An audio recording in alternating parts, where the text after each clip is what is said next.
Hello, good morning mga kaibigan. So, nandito po kami sa Zamboanga, Barangay Sangali. Dito po kami sa Sangali. Gumawa kami ng poso kay ang mahirap dito. Mahirap ang tubig dito kunin. Palagi binibili.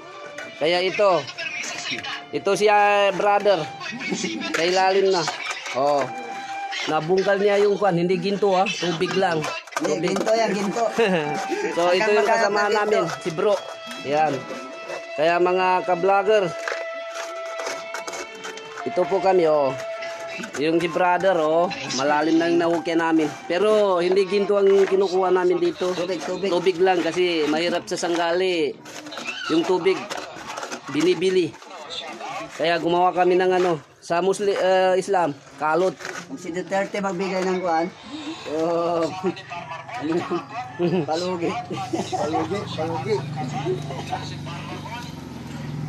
O yan, hinakot na yung lupa. Galing sa ilalim. Padalaan na tayo ng bako. Magali sana. Oo. Siguro ito po si brother. Ilang beses na yung nandiyan naman si brother, parang bako rin. Ito, hinukya ni brother. Siya lang makapasok kasi hindi medyo malaki siyang tao. Maliit. Kaya ako, nahirapan ako sa ilalim.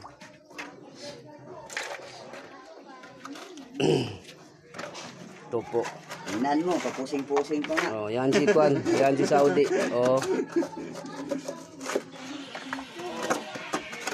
So, mainit sa ilalim. Kasi wala nang hangin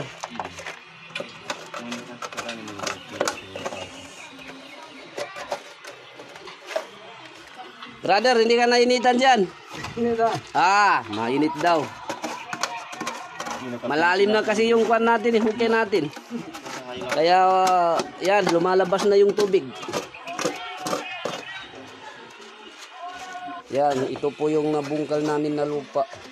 Marami na Nasa 12 yata ito, 12. Anong ilalim to?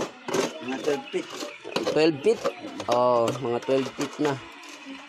Kaya lumabas na yung tubig kasi malalim na.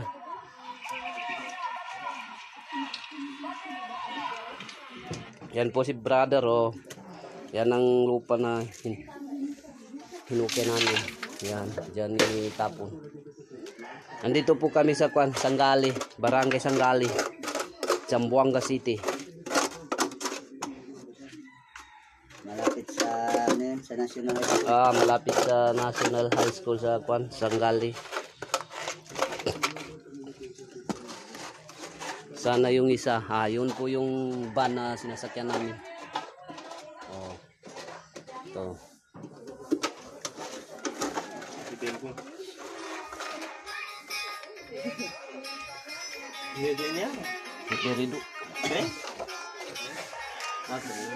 Baga abang mga video sa mga kinadimbak kami.